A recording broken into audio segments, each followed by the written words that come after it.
तो गाइस हम जाने वाले हैं मनाली। हेलो मेरे प्यारे लोगों, तो कैसे हैं आप सभी। मैं दिल से उम्मीद करती हूँ कि आप सभी लोग बहुत अच्छे होंगे। ये होने वाला है मेरी 2026 की पहली ट्रिप का व्लॉग। जैसे कि आप लोग को पता है, आपको समझ आ गया है टाइटल देख के, फिर भी मेरी आदत है मैं बक बक करूंगी और आप लोग को बताऊंगी क्योंकि मेरा काम ही है। खैर अब मैं बता दूं कि मैं जा रही हूँ और हमारे साथ एक और कोई शख्स जा रहे हैं। कहाँ गए शख्स, आ जाओ। हेलो ये देखो गाइस, मैं बहुत ज्यादा एक्साइटेड हूँ क्योंकि ये पहली ट्रिप है जिसमें हम दोनों जा रहे हैं, सिर्फ बिना मम्मी पापा के। मम्मी पापा को हमने घर पे छोड़ दिया अकेले।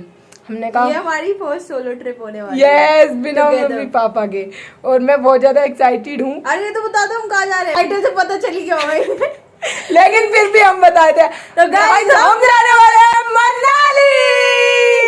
ये मैं बहुत ज्यादा एक्साइटेड हूँ गाइस, आपको आवाज से ही पता चल गया होगा। बस थोड़ा डर है कि थोड़ी तबीयत वबीयत का, क्योंकि वहाँ पे बहुत ज़्यादा सर्दी है, माइनस में टेम्परेचर जाता है। तो बस आई होप कि सब सही रहे, टचवुड, जय माता दी, सब अच्छा ही होगा। बाकी गाइज अभी हम लोग थोड़ी देर में निकल जाएंगे मेट्रो स्टेशन के लिए। वहाँ से हम मेट्रो को इंटरचेंज करके पहुँचेंगे अपनी बस में। और हम लोग हो चुके हैं ऑलरेडी लेट क्योंकि 5:30 होने वाले हैं, बट हमारी कैब आ रही है तो चलेंगे। भाई ये तो हो गया हमारी एक्साइटमेंट वाला पार्ट। अब मैं बता देती हूँ नर्वस वाला पार्ट, क्योंकि मम्मी पापा नहीं है तो थोड़ी सी नर्वसनेस तो है, मैं सच बोलूँ। नहीं तो मैं मम्मी पापा दोनों को ही कल से चिढ़ा रही हूँ कि भाई आपको हम छोड़ के जा रहे हैं पहली बार। और मम्मी मेरे को कल से ही समझाई जा रही है अपने सामान नहीं छोड़ना, फालतू फालतू ऐसी किसी की बातों में नहीं आना। मैंने कहा हाँ भाई हाँ। वैसे तो मेरी दूसरी माँ मेरे साथ जा ही रही है, अंजलि। बड़ी बहन दूसरी माँ ही होती है गाइस। और ऊपर से ये इतना ज़्यादा ध्यान रखती है ना, ये लड़की ऐसी है। इसने जो लिस्ट बनाई हुई थी ना कि भाई एसेंशियल्स में सबसे पहले मेरी दवाई लिखी हुई थी उसमें, तो सोच लो कितना ही ध्यान रखती है। आई लव यू इसके मुंह पे नहीं बोल सकती, उसके मुंह पे तो मैं सिर्फ लड़ाई कर सकती हूँ और कुछ काम नहीं है मुझे। घर की छोटी बेटी जो हूँ गाइस, क्या कर सकते हैं। तश्री ने हमेशा की तरह एक जैकेट एक्स्ट्रा बना दी है मेरे को। हेलो मम्मा। हाय, आज हम जा रहे हैं मम्मा। तुसी ना जाओ। फाइनली अब लग रहा है मम्मी को, तो कल से कह रही है जाओ ना, मैं तो इंतजार कर रही हूँ कब जाऊंगी। 4-5 दिन में कैसे रहूंगी तेरी बक बक सुने बिना। घर सुना हो जाता है बेटियों के बिना, पर कोई ना, एंजॉय करो। और क्या भाई, एंजॉय तो करना ही चाहिए, यही दिन है गाइस। जीने के है 4 दिन, बाकी है बेकार दिन। एक बार जो जाए जवानी फिर ना आए, ओए होए जवानी फिर ना आए। चलो चलो गाइस, बड़ा सूटकेस और बस चल रहे हैं भाई। 2000 years later. हमें बोला था 8 बजे पहुंच जाओ और यहाँ पे 8:30 बज चुके हैं, अब तक बस का कुछ अता पता नहीं है। ग्रुप में ग्रुप में पड़ चुका है हड़कम। फाइनली थोड़ी बहुत देर बस का वेट करने के बाद हमारी बस आ चुकी थी। हमने सबसे पहले चेक किया बस का नंबर और बाकी सारी डिटेल्स, जिसके बाद हम लोगों ने रखवाया था अपना luggage. After entering into the bus we checked our seats and settled down at our places. बहुत ज़्यादा मज़ा आ रहा था, यहाँ तक मुझे बहुत ज़्यादा मस्ती हो रही थी हमारी। जब तक कि बस चली नहीं हम लोग ऐसे ही मस्ती कर रहे थे। 4 AM exactly 4 AM। Good morning everyone. 4 बजे भूतों का समय खत्म हो चुका है, हमारा समय खत्म हो चुका है, इसलिए अब हम सो ही नहीं। अरे यार गाड़ी वाले को भी उठा लो कोई। हम तो आगे बैठ गए, गाड़ी वाला ही नहीं आया। वो बोल के गया था 2 मिनट में आ जाना, जल्दी चले जाएंगे। साला हमको चाय बोलते उधर चाय बिस्किट खा रहा है। ये बार क्या करेंगे अपन, सब उसके साथ जाएंगे। साला जा कर है और उसके साथ ही वापस आएंगे। मसला होगा गाइस, मसला होगा गाइस।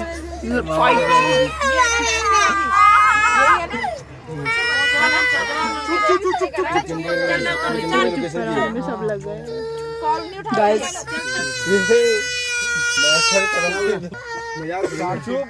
चलो चलो बोल के मैटर करवा। पैसे लग रहे फिर क्या हो गया? उसको साथ फोड़ना है, उसको मारी के रहूंगा बोल रहा। ये तो टिपिकल हमारी, पहले बच्चे ही समझदार अरे होते हैं चुप हो जा बच्चा पार्टी। यहाँ पे ये सब देख रहे हो हरकतें, ये सब हो रही थी रात के 4-5 बजे। रात के क्या मतलब सुबह के, वही समझ जाओ ना गाइज, आप समझ जाते हो मेरी बातों को।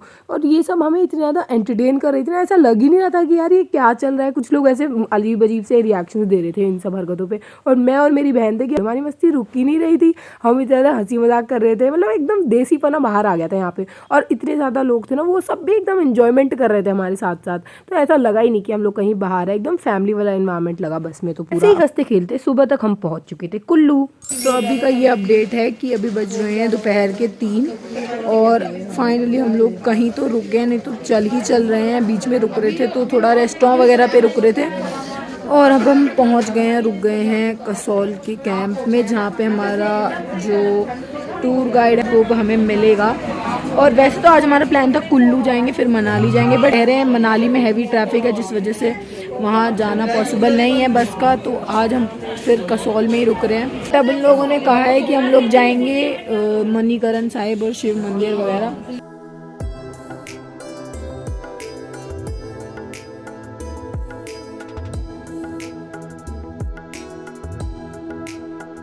ये रहा हमारा कैंप और अब हम जा रहे हैं अंदर, देखते हैं अंदर का क्या सीन चल रहा है यहाँ पे। हेलो गाइस,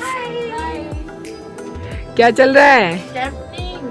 ये देखो गाइस, ये हमारा रूम, और ये काफ़ी प्यारा सा लग रहा है, एकदम छोटा सा आशियाना हमारा। बड़ी मुश्किलात के बाद फाइनल हुआ है, सामान रख दिया गया है इधर।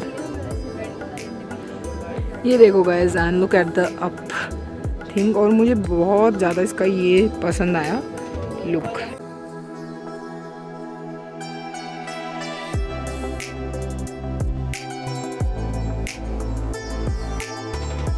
कैंप्स में थोड़ी देर स्टे करने के बाद फ्रेशन अप होकर हम डायरेक्टली निकल गए थे मणिकरण साहिब के लिए, जहाँ की वाइब मुझे बहुत ही ज़्यादा पीसफुल, वेलकमिंग और फुल ऑफ ग्रैटिट्यूड लगी।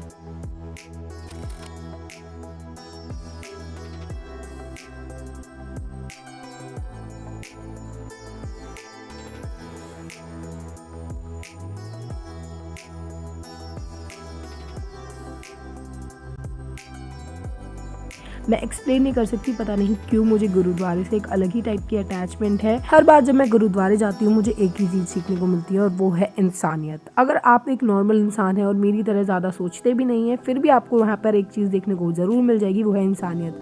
हर एक इंसान को नॉर्मल ट्रीट किया जाता है, कोई ऊंचा नीचा है, कोई अमीर कोई गरीब, कुछ भी यहाँ पे भेदभाव नहीं होता। थोड़ी देर गुरुद्वारे की स्पिरिचुअलिटी को फील करने के बाद यहाँ की इक्वालिटी को फील करने हम लोग पहुँच गए थे लंगर एरिया में, और हमने चखा लंगर जो कि बहुत ही ज्यादा स्वादिष्ट था। यहाँ पर आकर अपनी आंखों से मैंने कुछ ऐसी चीजें एक्सपीरियंस की जिन पर मुझे देखकर भी विश्वास नहीं हो रहा था, जिनमें से एक ये था कि सब लोग कह रहे थे कि ये जो नदी यहाँ पर बह रही है आसपास, उसका नाम है पार्वती नदी, जिसमें पूरी तरह से एकदम ठंडा पानी आता है। लेकिन गुरुद्वारे के आसपास कुछ एरियाज ऐसे हैं जहाँ पर उबलता हुआ खौलता गर्म पानी आता है, वो भी अपने आप नेचुरली। ये है कुदरत का करिश्मा गाइस। तो बोलो वाहेगुरु जी दा खालसा, वाहेगुरु जी दी फतेह। और यहाँ पर आकर मुझे एक और बात पता चली कि पूरी संगत के लिए यहाँ पर जो भी प्रसादा या लंगर बनता है वो उसी गर्म पानी में बनाया जाता है जो कि नेचुरली आ रहा है।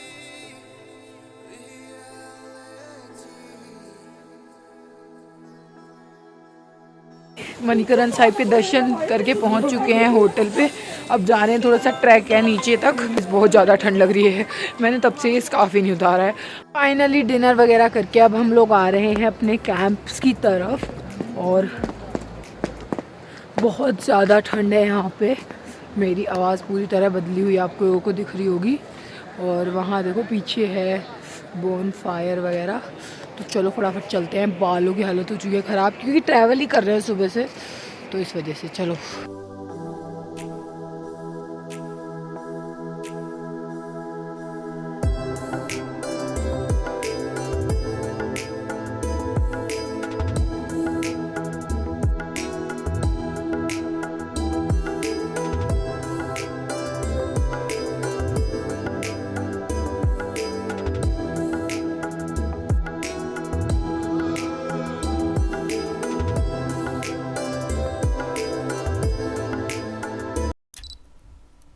चलिए भाई साहब बस में, राम राम भाई सारिया ने घंटों घंटों बात करे, मैं ना रास्ते में आ रहा गाइस अब हम रास्ते में पहुंच गए हैं, आधे रास्ते, मतलब आधे रास्ते तो नहीं पर हाँ। तब हमें याद आया कि मम्मी ने जो लड्डू बना रखे थे हम वो भूल गए घर पे। अब हम फोन कर रहे हैं उन्हें घर पे कि हमें भेज दो लड्डू। ये तो कैमरा देखते ही रील वाले भैया मुंह छुपा लेते हैं, इनको वायरल करूंगी।